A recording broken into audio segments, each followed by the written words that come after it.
Hello and welcome back to the third Kerbal space exploration episode.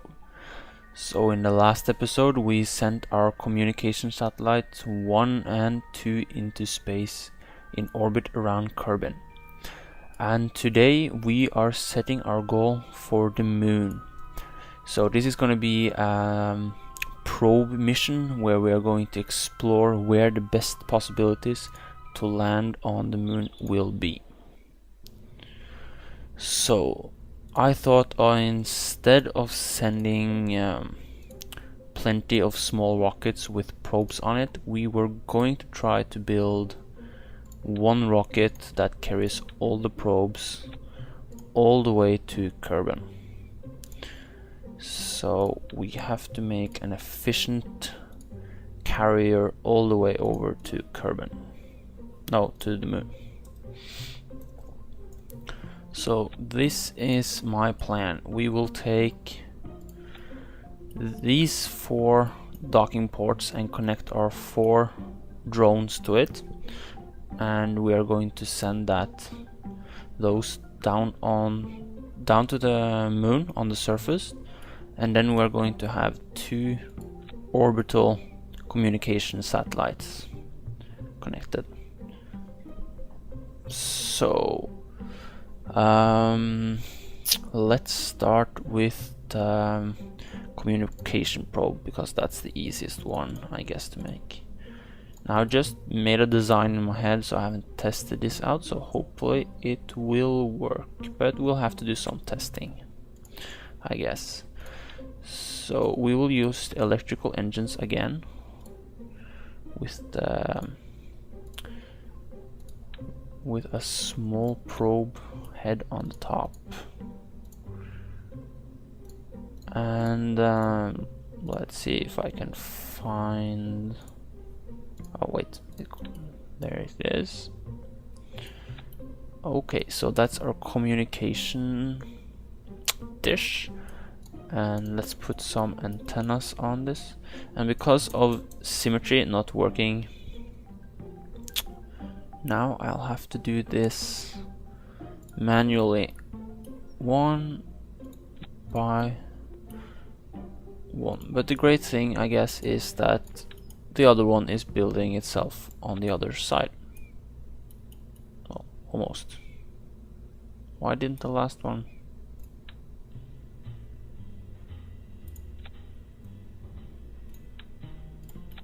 So which one is not? There we go. So that looks pretty good. And because these are going to orbit the moon, we can use some solar dish or solar panels, I guess. Let's see, we'll use these ones. They're a little more compact. No, they don't look as good. Let's use these ones. And when you're building something on the side like I'm doing now, the mesh doesn't seem to work quite right, so it keeps flipping around and trying to be the right way up. So hopefully in the future they will improve upon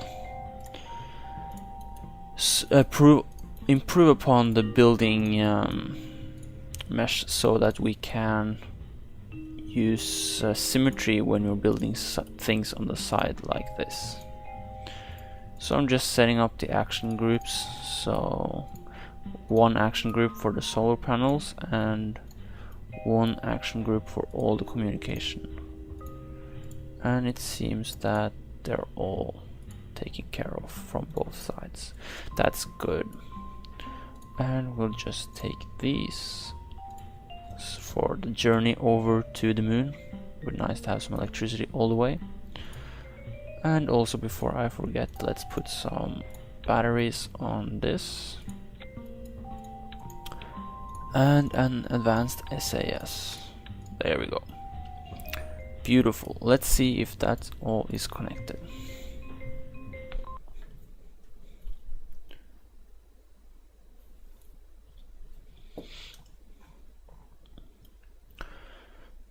So solar panels, deployment, all works. Communication, all works. Activate engines. Draining power, supposedly works, I guess. And then I didn't use the decoupler because the clamps or the docking base seems to have a decouple node if they're connected to something that's not another docking base. So when I do this, it decouples and breaks. But just to show you that this can work as a decoupler, but it doesn't appear in the stages, so you won't accidentally stage or separate before you had planned. So you have to click and do it, and that makes it a little safer. I don't know how many missions I've done and I've separated and the separatrons were in the wrong place and your drone or whatever is in the wrong place. So batteries for the engines. The engines are not, electrical engines are not very good without electricity. So kind of says, kind of self-explanatory, but let's see if we can put some batteries on here. Apparently not. Should work the right way if we had drone the right way up, I guess. So let's see if we can't trick the system a little bit. Yes, that works. Beautiful. And then just take this. And we beat the system perfectly. Very good. Let's see if the action groups are still intact. Oh, there's one that was not active. So it seems that they're active, but they're not active on the same time. So just to be sure, I'm doing all of these again.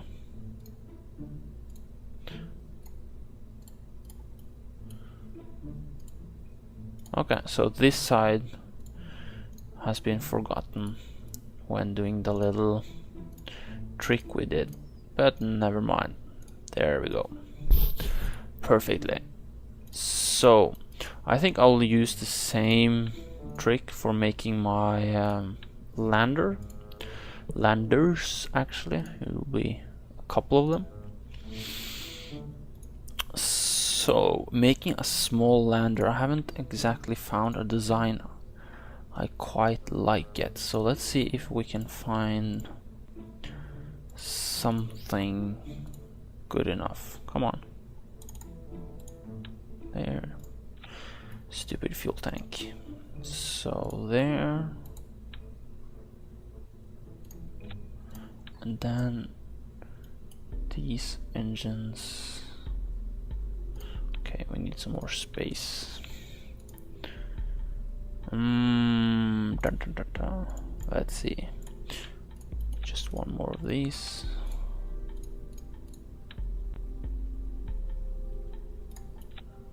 Four should be good. So if I take that, yes, they're not connected. I don't want to have this one on my final probe, so that's just to get some spacing. And then let's put on some more batteries. And then put on the drone part. Finally, the just one satellite dish or Communitron 8888 or 88. There. So I've been thinking that this probably shouldn't be solar powered because it's gonna be half the time in the moon shadow, and that's about half a month. So I don't know if the power in these batteries will be enough to keep it there for a month, but I don't like having these sticking out So let's see if we can hide it inside. I know it's a little cheating, but come on, wouldn't you guys put it inside if it was real life or something? You wouldn't have it sticking out on the side. No, doesn't seem to work.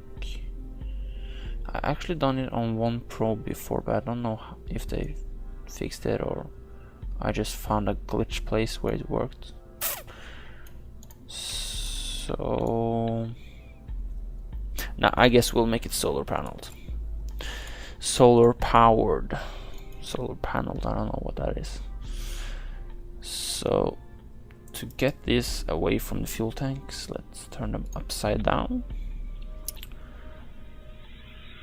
And I don't think we're gonna put landing legs on this.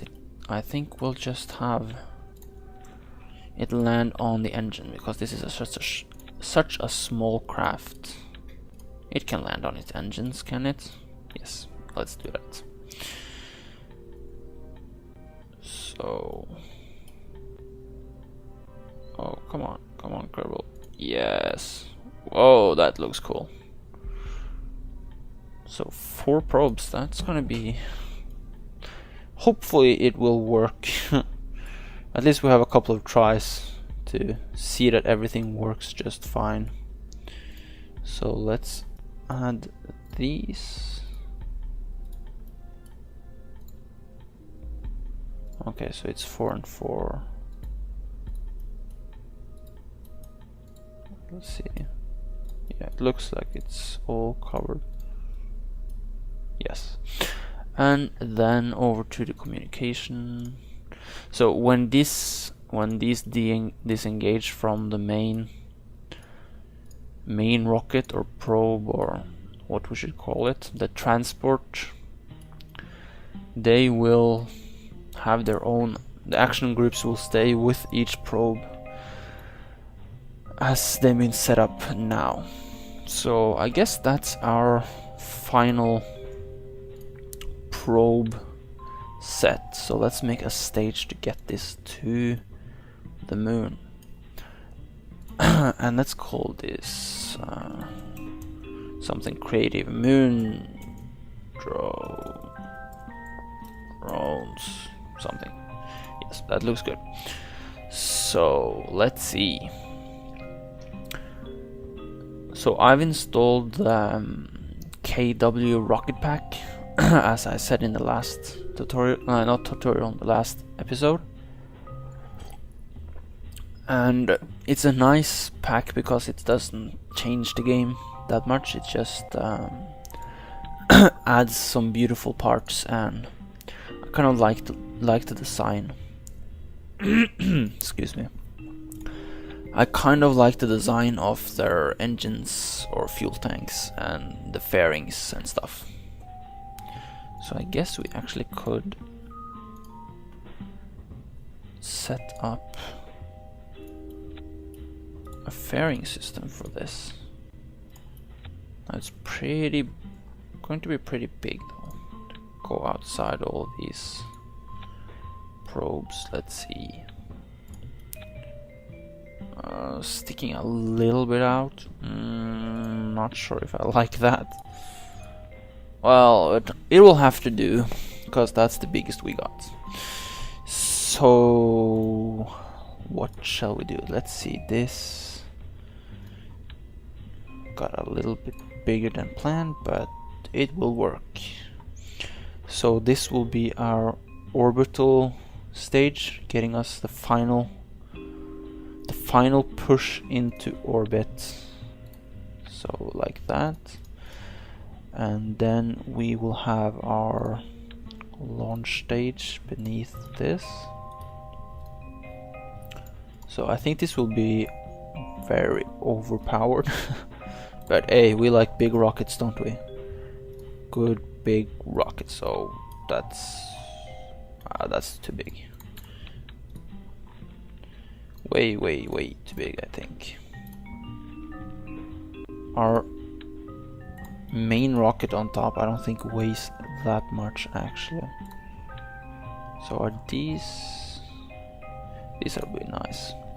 So Well, you now gotten to see me mess around and trying to decide what kind of design I liked, so I hope that was good. But now we are preparing to send this to the moon, and hopefully we'll find something interesting there, or an interesting landing spot where we can send our Kerbals. And just to be on the safe side, we use some struts to keep this in place.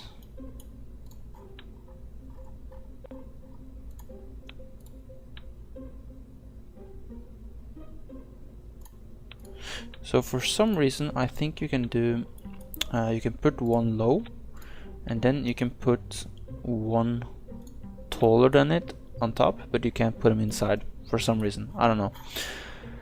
And let's face this that way. I think will be the right way. It's kind of confusing because you see the landing stage out there, but then it turns around, or the launch pad out there, but then it turns about 90 degrees when you get out on the launch pad. So it can be it'd be nice to have it all work. Oh, we forgot to do the staging.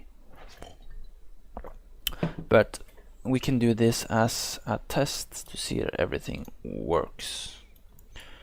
So let's decouple these, if I can find it. There we go. And there we go. So solar panels deployment. That's a nice spaghetti of solar panels. And actually not all of them deployed, so these two here did not deploy, and these two there. So we know that now. It's always good to do a test before you go on a long mission, even though this is not that long. So let's get back and fix up some small things.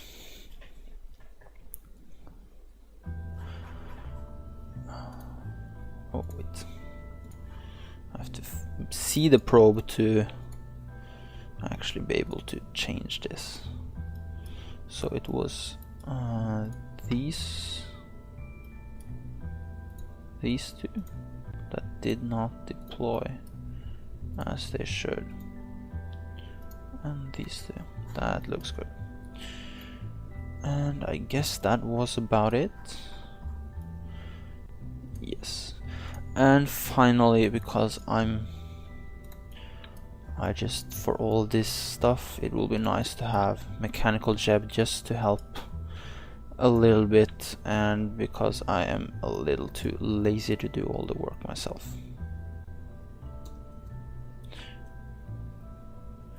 So where did you stand? There we go. Okay, so staging. First, the solid fuel rockets and the main engines.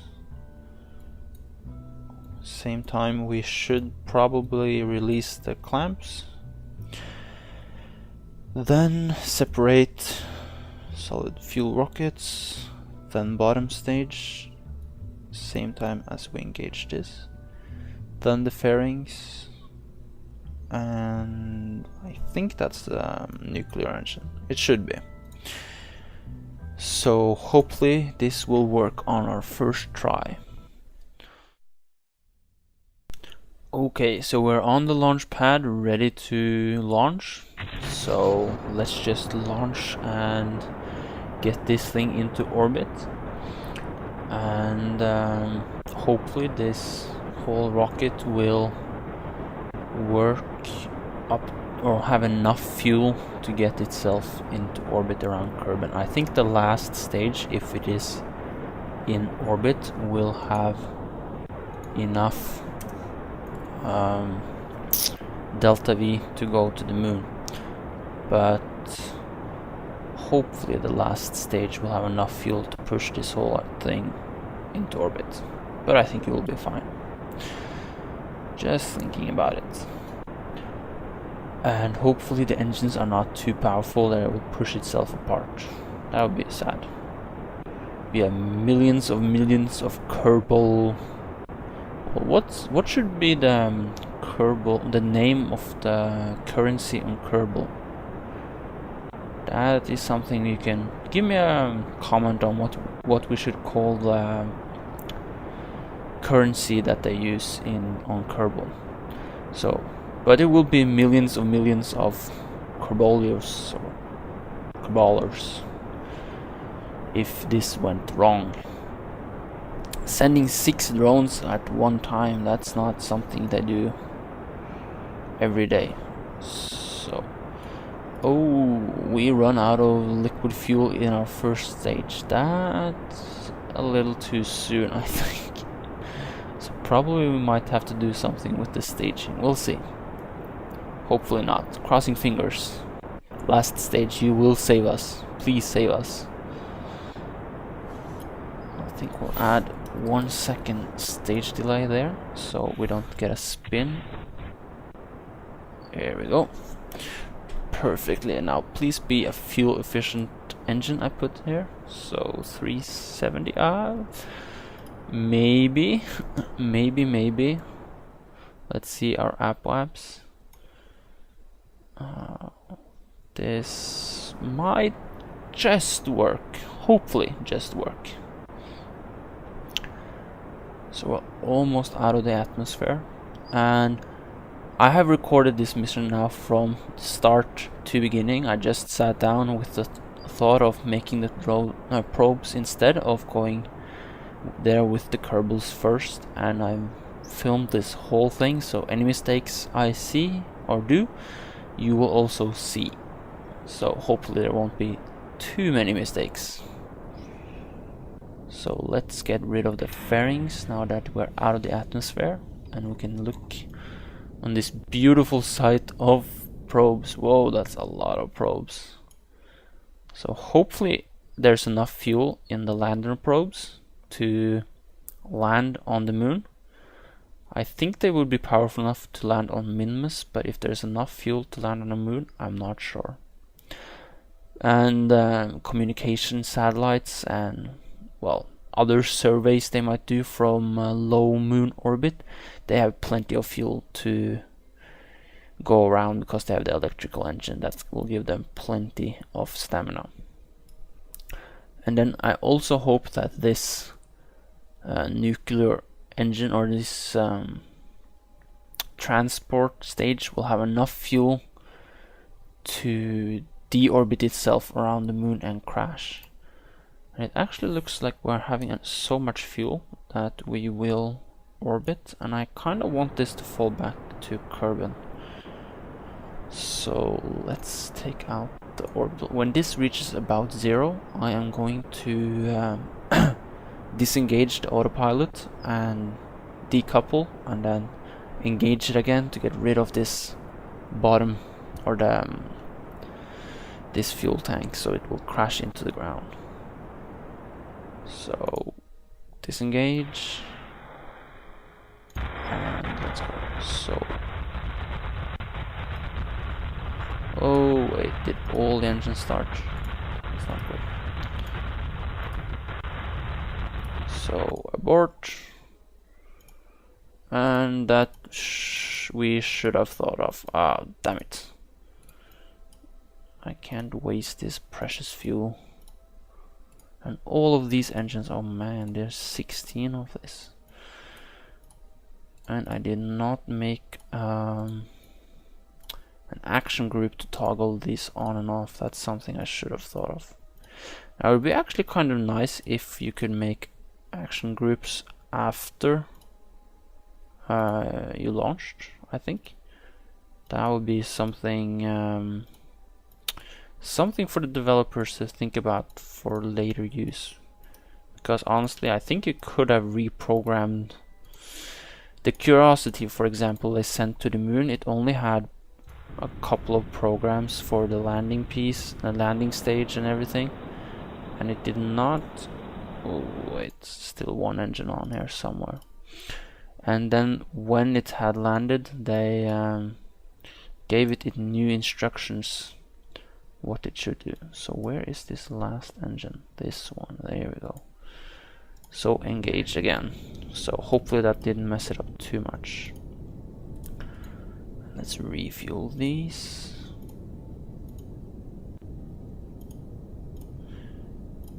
So to refuel you press Alt and just the tanks you want to use to refuel. So that should be about all of the tanks, I think. Let's see how we're doing on resources. So the nuclear engine is hardly using any fuel at all. So that's good.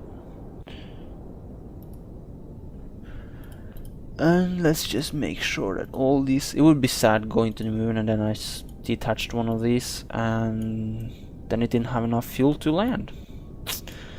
That would be kind of bad.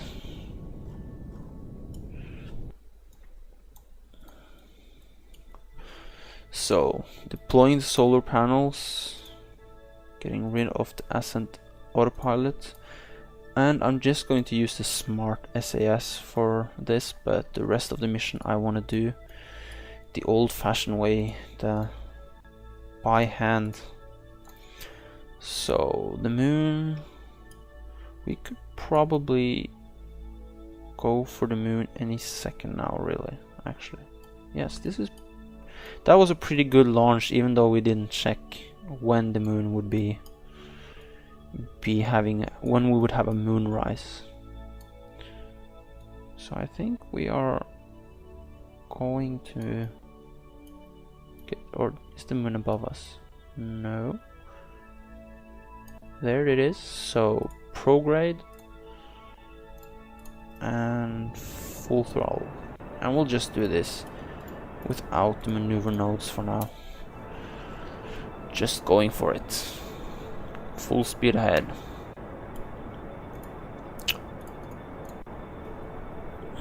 So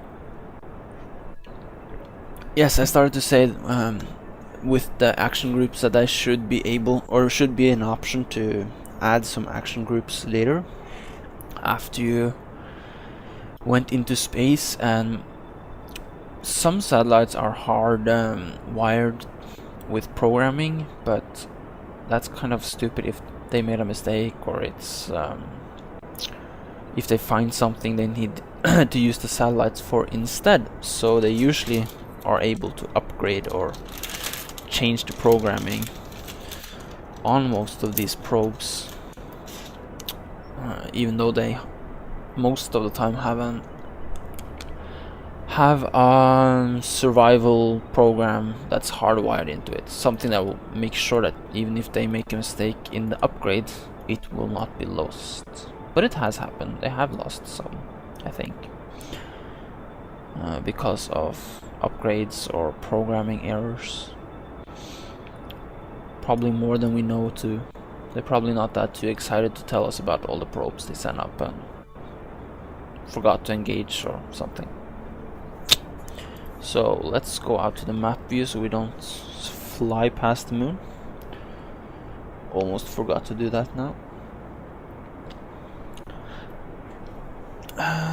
So let's use the physics warp because this nuclear engine is very slow. There's not a lot of wobbling, so that's good. Very good. So we should soon see a closest encounter, and there it is. So yeah, that's probably not the best periapse that I wanted, but let's just see if we can do something with this. I don't know. We have so much fuel left, so I think we'll experiment a little bit.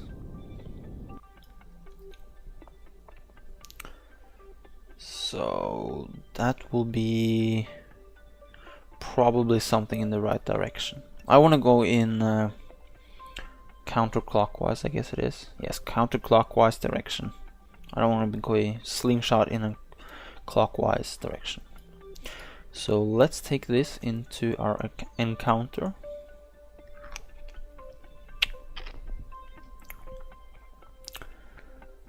And let's see if we can get this.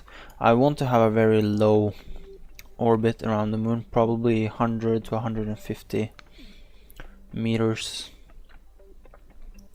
when I deploy the probes. So the smart SAS again, and we go for retrograde now. So this is I think this smart SAS is a nice combination of manual and automatic work, because it still gives you the controllability to do corrections yourself and decisions yourself, but you're sure to hit the prograde and retrograde marker exactly as you want to. So I usually like the smart SAS. It's good to have on many occasions. Of course, it's also very fun to do the whole thing yourself, but on delicate missions it's nice to have it. So 100. So let's go around, get down to our periaps. Wait, not so quickly. We don't want to miss our periaps. And we'll turn around, and I think we're in pretty zero inclined orbit. Yes, it looks very good. So that was, well, we didn't have that much of an inclination error going from Kerbal, so it shouldn't have been that big, but it's nice when everything works out. So time for some manual flying to get this last thing circularized, making sure that this doesn't go too far down, and we can bring this one down. So bringing this one up and that one down.